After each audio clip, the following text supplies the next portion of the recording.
어떤 사람에게 두 아들이 있었습니다. 아버지는 맏아들에게 오늘 포도원에 가서 일하라고 명했습니다. 맏아들은 아버지의 말에 기다렸다는 듯이 즉시 응답했습니다. 아버지여 가겠나이다. 그러나 맏아들은 말만 하고 가지 않았습니다. 사실상 그에게는 순종할 생각도 없었고 불순종에 대해서 잘못했다는 마음도 전혀 없었습니다. 맏아들처럼 말만 하고 실천하지 않는 사람, 결심하고도 행하지 않는 사람이 있습니다. 예수님은 그런 자들에게 말씀하셨습니다. 그날에 나더러 주여 주여 하는 자마다 다 천국에 들어갈 것이 아니요 다만 하늘에 계신 내 아버지의 뜻대로 행하는 자라야 들어가리라. D.L. 무디는 말만 하고 순종하지 않는 자들의 태도를 이렇게 묘사했습니다. 너는 나를 주인이라고 부르면서도 나에게 묻지 않는다. 너는 나를 빛이라고 하면서도 나를 바라보지 않는다. 너는 나를 길이라고 하면서도 나를 따르지 않는다. 너는 나를 진리라고 하면서도 나를 믿지 않는다. 너는 나를 생명이라고 하면서도 나를 원하지 않는다. 너는 나를 지혜라고 하면서도 나에게 주의를 기울이지 않는다. 너는 나를 사랑이라고 하면서도 나를 사랑하지 않는다. 너는 나를 부라고 하면서도 나에게 그 무엇을 간구하지 않는다. 너는 나를 영원이라고 하면서도 나를 찾지 않는다. 너는 나를 자비하다고 하면서도 나를 신뢰하지 않는다. 너는 나를 전능하다고 하면서도 나를 존경하지 않는다. 너는 나를 의롭다 하면서도 나를 경외하지 않는다. 청산유수같이 말을 잘해도 실천이 없으면 아무 의미가 없습니다. 100마디의 말보다 한 번의 실천이 낫고 1톤의 생각보다 1g의 실천이 더 중요합니다. 우리는 늘 행동보다 말이 앞서고 생각만 가득합니다. 실행하지 않는 계획은 공상일 뿐입니다. 행복하고자 한다면 행복을 바라는 마음만 가득 품을 것이 아니라 행복한 일들을 지금 시작해야 합니다.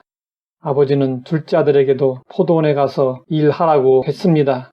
그런데 둘째 아들은 아버지의 면전에서 싫다고 단호히 거절했습니다. 그러나 둘째 아들은 자신만 생각하고 아버지의 마음을 생각하지 못한 것을 깨닫고 뉘우쳤습니다. 뉘우친 것으로 끝나지 않고 돌이켜 아버지의 명령에 순종했습니다. 이것이 진정한 회개입니다. 뉘우치는 것으로 끝난다면 그것은 온전한 회개가 아닙니다. 예수님을 판 가룟 유다는 자신의 잘못을 뉘우쳤습니다. 그러나 그는 스스로 목매달아 죽었습니다. 반면에 베드로는 뉘우치고 돌아섰고 주님께로 되돌아왔습니다. 세리 마태와 삭개오, 사울도 뉘우치고 돌이켜서 구원을 받았습니다. 뉘우침과 회개가 있어야 구원받고 하나님의 자녀가 될 수 있습니다. 맏아들은 가겠다고 대답을 하고는 가지 않았습니다. 둘째 아들은 싫다고 하고는 자신의 잘못을 뉘우치고 포도원에 가서 열심히 일했습니다. 예수님은 이 이야기를 하시고 사람들에게 물었습니다.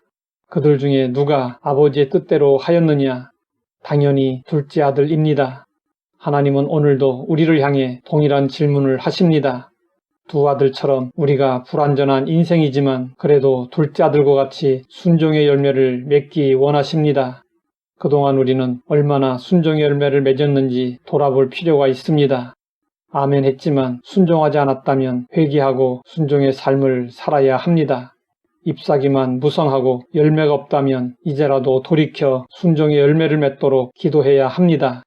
맏아들과 같이 입술로만 하나님을 공경하는 자가 되지 않기를 기도해야 합니다. 성경은 말씀하고 있습니다. 만일 형제나 자매가 헐벗고 일용할 양식이 없는데 너희 중에 누구든지 그에게 이르되 평안히 가라, 덥게 하라, 배부르게 하라 하며 그 몸에 쓸 것을 주지 아니하면 무슨 유익이 있으리요. 이와 같이 행함이 없는 믿음은 그 자체가 죽은 것이라. 믿는다고 하면서 행함이 없다면 그 믿음은 죽은 믿음입니다. 우리는 하나님의 말씀에 순종하되 적극적으로 실천할 수 있어야 합니다. 하나님 아버지, 우리 삶의 순종의 열매가 얼마나 있는지 살펴보게 하시니 감사합니다. 이제부터 철저히 하나님 아버지의 뜻대로 행하는 순종의 삶을 살게 하옵소서. 예수님의 이름으로 기도드립니다.